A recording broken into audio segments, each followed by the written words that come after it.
Hello, everyone, and welcome back to DSP versus the Internet, episode 64.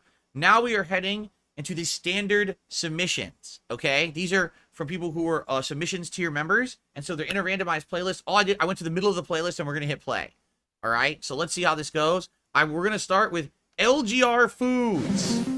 We haven't seen Lazy Game Reviews make a sandwich in a while. Well, he's not making a sandwich. First up is one of these spinach herb wraps. Next is some Kewpie mayonnaise. He loves this Kewpie mayonnaise. He always uses that. Kewpie something. It's really good stuff. It's tangy. I like this a lot. Next is the most excellent Best Boy mustard. Best Boy dog mustard. Slather it all in there. Some bacon going in the microwave. One of these little convenient microwave pouches. bacon? Spinach No. and You need to arugula. crisp it either in the oven or on I'm use just a little bit pan, of rice vinegar.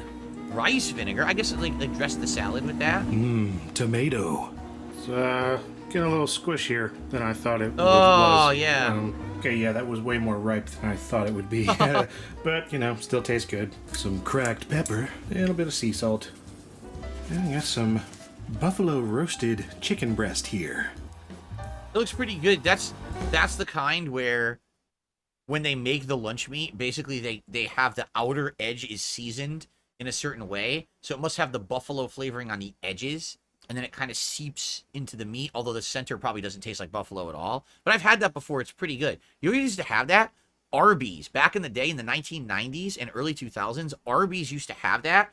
And they had a buffalo chicken sandwich that was a market fresh sandwich you could get that was super good. And they haven't had it in like 20 years. Horseradish white cheddar. So a spicy cheddar. Okay. And last but not least, Yuck. some of that bacon. Oh, that's nasty.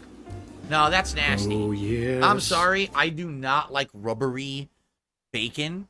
I like bacon that has a crisp to it. I don't like overcooked bacon, but it has to have some kind of a crisp. Microwave bacon, that's nasty to me. I don't want that. That's like sloppy, greasy, rubbery, yucky.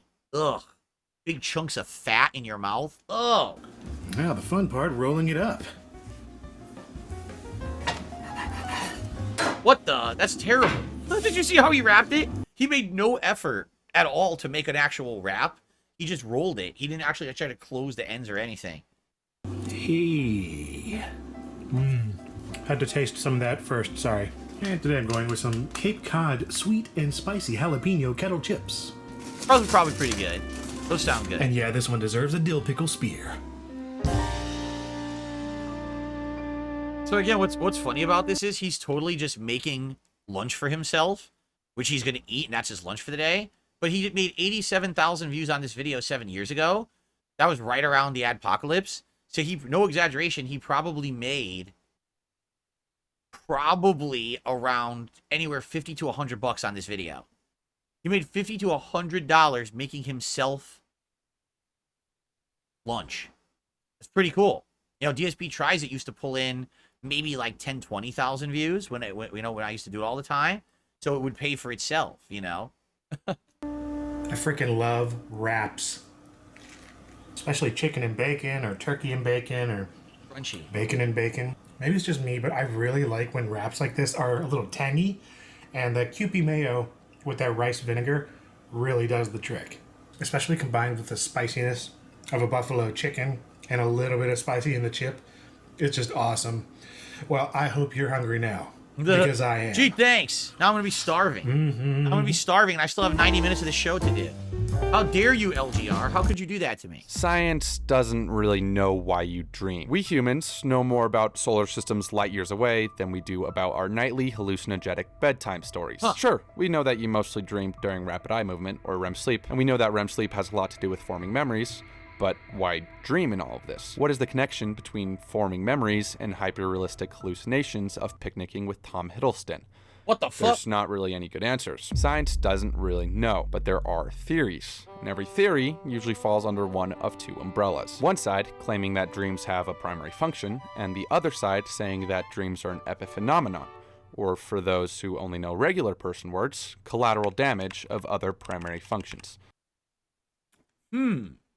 So one side thinks there is a reason for dreams. It serves a purpose. And the other side says, no purpose at all. It's just leftovers of other things your body's doing in a jumbled mess in your head.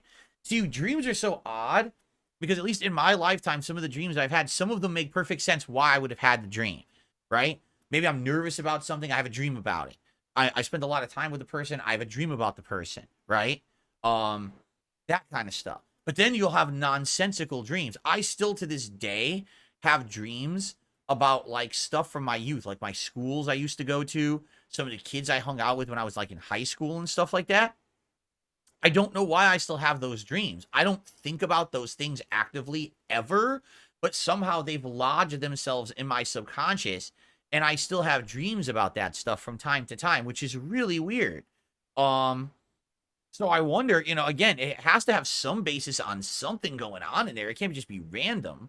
Meaning it's pretty much just an Easter egg of the brain. The primary function people look at it like this. See, we can observe by hooking people up with wires that during REM sleep, you are most often experiencing negative emotion, particularly anxiety. So these scientists reason that dreams are then to prepare us for threats, so we will be able to act in the midst of anxiety in the real world, claiming that dreams are an evolutionary trait, that early humans that dreamed anxieties were more prepared to face actual events because they have felt the anxieties under maybe different circumstances in their dream. I don't know if I agree with that. I mean, yes, sometimes you get dreams that cause you anxiety. Scary stuff happens in a dream or something. But I've had dreams that are not like that. I've had dreams of just nice things. I've had dreams of spending time with my wife, like going on a trip and stuff like that. And it's weird because what happens a lot of the times is my dreams wander. So the dream will start like that, but then it becomes something completely different halfway through, right? So I don't believe that. I don't think that dreams are meant to be all anxious. I don't think so. Maybe some of them are, but not all of them. So the scarier dreams you had, the more prepared you were. The epiphenomenon people look at it from a different standpoint. They have the idea that during REM sleep, the unconscious part of our brain is sorting memories, throwing out the useless information and really dialing in what's important. So the theory goes that the electrical impulses created whilst this is going on is detected by our conscious brain, and our cortex just kind of gets confused with all this noise and throws together a story to make sense of it, creating a dream. Also, because it's your cortex, it will usually incorporate things that you think about often, hence why sometimes you'll dream of being fed grapes by Tom Hiddleston. This category of thinking says that dreams don't serve any purpose, and instead they're just a random byproduct. The problem See, I disagree with that too. It's not true because I have dreams about things I don't care about anymore. The least thing on my mind these days as a 42-year-old middle-aged man is I don't care about what happened in my high school days. I don't care about what happened when I was young, the people who I hung out with. You know what I mean? Yet I have dreams about that. It's like, why? If that should be disposed of information. I shouldn't even care. I'll never need that reference to that information ever again in my life. So why does it keep coming up in my dreams? Why do I still have dreams about like being in a classroom or like I said, things from my past that have no meaning on today? It's weird, for sure. I have with that standpoint is that our bodies have seemingly gone great lengths to ensure we're able to dream. For example, during REM sleep, your brain inhibits motor neurons in the spinal cord, essentially vegetabilizing you while you sleep so you don't act out your dreams. It's like your brain is going out of its way to dream. There are also cases where dreams themselves have seemingly helped people process information, going contrary to the idea that they are purposeless. For example, in 1845, an inventor named Elias Howe had been obsessing over an idea of a machine with a needle that would go through the cloth for you. But he had no idea how it would work. One night, he had a strange dream where he was about to be cooked by cannibals. Unfortunately, they didn't have Tom Hiddleston back then. The cannibals were dancing around him with spears, about to throw him in a fire, but he noticed something strange about their spears. Each one had a small hole near the tip. When he woke up, he couldn't get the image of the strange spears up and down motion out of his mind. He then realized that was the key to making his machine work. Move the hole from the back of the needle, like how it's done by hand, to the point of the needle, like the spears. So it's thanks to a dream that he realized the technological possibility of this sewing machine. Carl Jung believed that dreams had a very... No lie, this has happened before to me, where, something's going on or whatever, and I have a dream, and then it gives me an idea when I wake up. So for the other day, I had, out of nowhere, every once in a while, every few years, I like to go back and maybe watch like one of my really old playthroughs that I very much remember, have fond memories of, and I enjoy. And so the other night that happened, like all of a sudden I was like, wow, it's been a few years. I haven't really thought about this. I'd like to maybe watch it. So I watched like an hour of this old playthrough before I went to sleep. I went to sleep, and I had fond memories. I woke up, and I was like, oh, I know. That should be one of the playthroughs that we have eligible for a retro react event on DSP Throwback. It's not that anyone really thinks about it, but it's one of the ones that I know is really fun. Just funny moments, good things I could commentate on in there. And so that should be one that we should consider. And I'm like, I never had that thought until I went to sleep. I slept on it, had fond memories of it, woke up in the morning. Idea pops into my head. Let's think about it, right? That happens sometimes. You'll be thinking about something, go to sleep, wake up the next day after that's processing in your brain when you're asleep, and then you have an idea. So that does happen. Like what he just described, that has happened to me, having a dream or something, and it makes me think, right? That's something that maybe I should do. So that has happened to me for sure. Significant meaning, and seems to have a middle ground of the two categories of thinking. He stated that dreams are messages sent up from the unconscious. In his words, the dream is a spontaneous self-betrayal and symbolic form of the actual situation in the unconscious. The dream is specifically the utterance of the unconscious. And that's quite interesting to me. A little too many big words for my taste, but interesting nonetheless. I think that way of thinking appeals to me because for most of my life, I've had lucid dreams. Allow me to give you an example of a lucid dream. One night, I had a dream where I was locked sitting in my room, but my room was empty, no furniture. I saw a wind-up toy lizard that began winding itself. Once it was done winding, it moved like a real-life lizard. Immediately after that, I thought to myself, yeah, this is a dream. So I got up, decided my door wasn't locked anymore, went to my driveway where a full dining room set from IKEA was set up, sat down and began having a philosophical discussion with Mr. Beast. Now, according to the epiphenomenon people, your conscious formulates dreams. You're not going to get too far having a philosophical conversation with Mr. Beast. It might last all of 10 seconds. You know what I'm saying? But anyway, let's continue. Dreams while your subconscious is hard at work. To me, this dismantles the epiphenomenon way of thinking and affirms Jung's beliefs, because when I ask my dream people troubling questions, I always get answers from a seemingly new perspective. I don't actively or consciously formulate a response to that question, so by definition, isn't that subconscious? But maybe we're just thinking about this wrong. The epiphenomenon people classify the subconscious as basically anything that's not your cortex, like your hippocampus and amygdala. But neither the hippocampus or amygdala could formulate a thought, like what I experience in a lucid dream. In fact, only one part of your brain can, the left hemisphere, or the right hemisphere, if you're a part of the outcast minority that is left-handers. Either way, your brain is split in half. If I were to ask you to solve 345 times 2 and explain your answer, that would almost entirely involve your left hemisphere. But if I were to ask you to imagine a sunset rowboat ride in the middle of the ocean, laying in the lap of Tom Hiddleston whilst watching the Minions movie, that's your right hemisphere. While we see activity in both sides of the brain during REM sleep, there's one specific part that lights up, the right temporal lobe, or more inclusively for you left-hand weirdos, the non-dominant temporal lobe. This part of the cortex is involved in learning and remembering non-verbal information like visuospatial material, music, and the cinematography of that one Tom Hiddleston movie. Okay, so you are processing information during REM sleep then. That seems clear, but my observations during lucid dreaming seems to contradict the idea that dreams themselves are just collateral. Maybe it has something to do with the corpus callosum, which connects the two hemispheres, but then Mr. Beast wouldn't be able to articulate himself. As you can see, it gets messy. Science kind of breaks, nothing makes sense, so let's turn away from science to a philosophical way of thinking. Basically what he's saying is there's no scientific way to explain dreams. No one can figure it out, which is fascinating, right? That's fascinating that they can't figure it out at all. Let's hear the philosophical, and then we'll do one more video before we split the part here. Give us the illusion of an answer. Maybe dreams point out a path unknown to the waking conscious, giving much-needed heedings of what's to come. In the form of Tom Hiddleston. Obviously not, because, like I said, a lot of my dreams are of the past. I've also had dreams that I felt were prophetic, like something that hasn't happened, and then all of a sudden I feel like it happened in real life, and I was like, so I don't know. I really don't know. You can't figure it out. I don't know what dreams are or what they're based on. I have no clue, because I've had dreams of things that don't apply to me anymore, but did at one point. I've had wild, fanatical dreams that make no sense. I've watched a horror movie that had a dream about that. I've had, you know what I mean? Like, it seems to be all over the place with me, with my dreams in my life. So I don't know. All right, let's do one more video.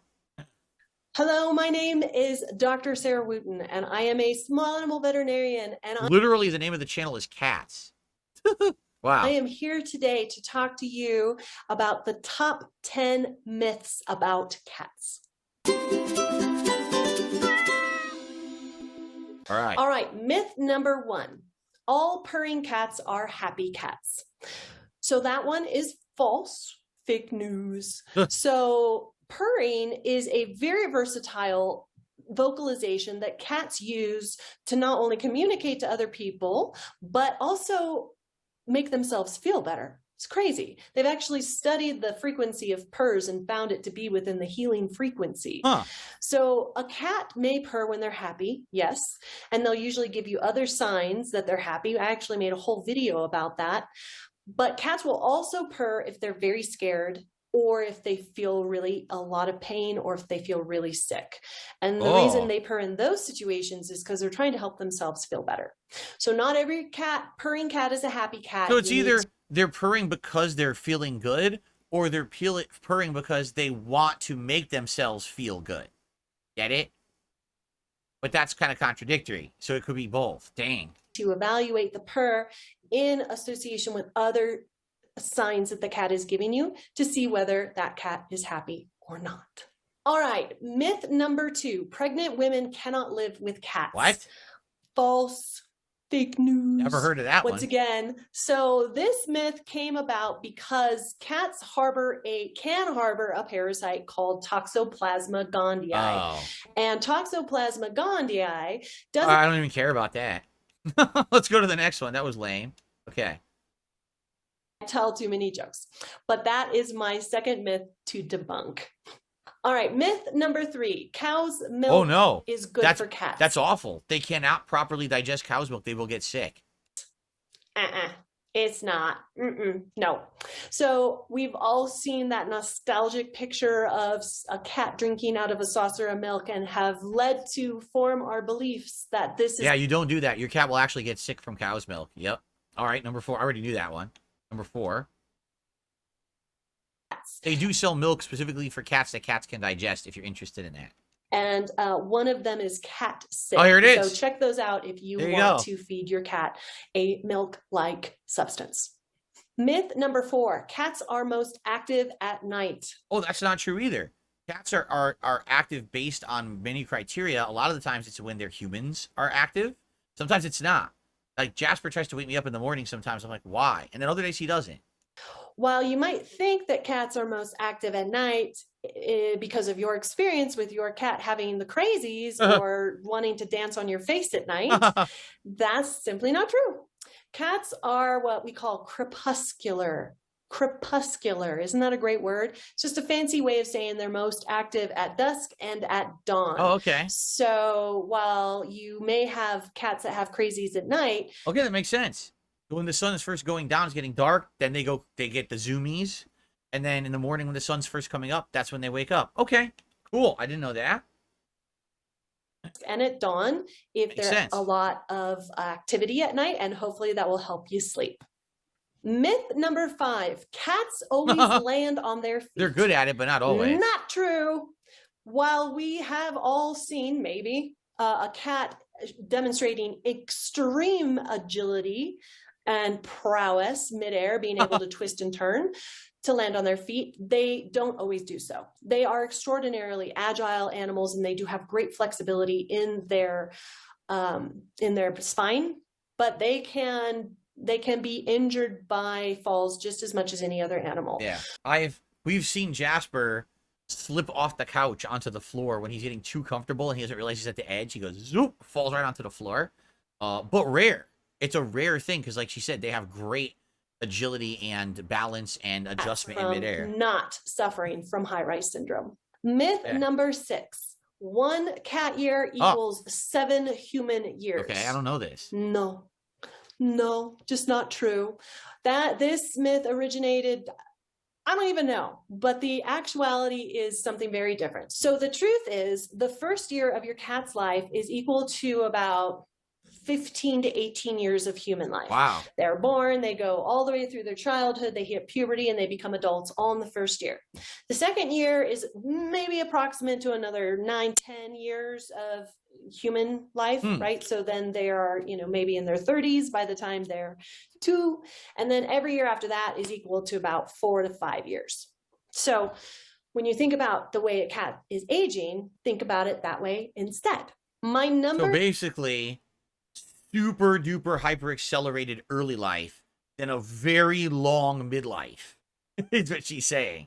Got it. So Jasper, you know, we think, we don't know. We think right now Jasper's anywhere between, you know, earliest he's probably around 8, and then he'd probably be upwards of 9.5 to 10. We don't know because we don't know how old he really was when we rescued him. So if you're adding, she said like 4 years per year, right? So 30, and then it would be another, let's say 7. So basically he's midlife. He's like in his 40s right now, or maybe even early 50s. But he's still very agile for his age. There you go. Okay.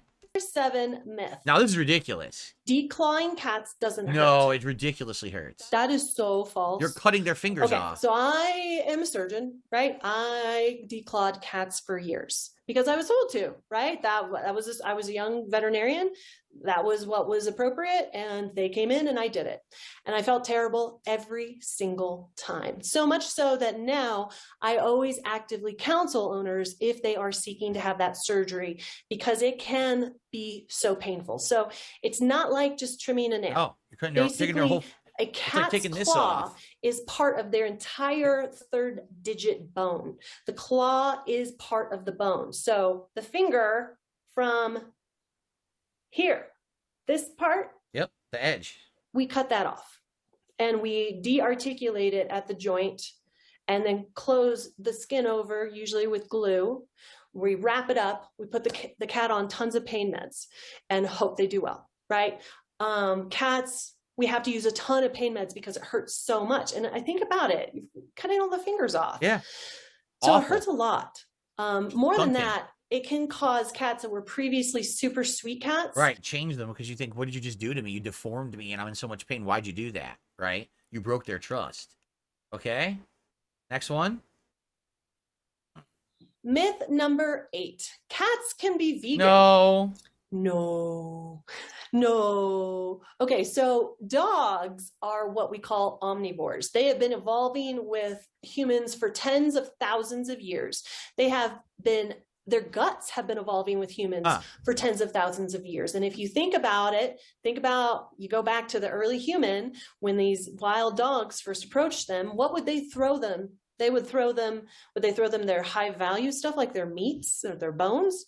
No, they would throw them their lower value, their starches, their grains, or leftover vegetable bits and things like that. So dogs have developed a very capable gut system of digesting a lot of plant material and doing quite fine with it. Cats, on the other hand, are what we call obligate carnivores. They have to have meat. They have to. They cannot manufacture certain essential amino acids, such as taurine, and there's others. So there's your answer. They must eat meat. Okay. Obligate carnivores, and they need lots of high quality protein. Myth number 9, it's good to have your cat have a litter before having them spayed. Okay, so good is such a subjective word, right? I would say it's challenging to think this way.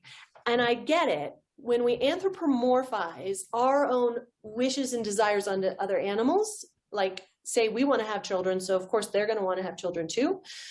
But that can lead to problems because we have a significant issue with cat overpopulation. And if every cat had a litter before they were spayed, we would have an even bigger cat overpopulation problem. And these I don't know. For me, I don't understand people who like they don't want to spay their pets because these pets are not wild animals.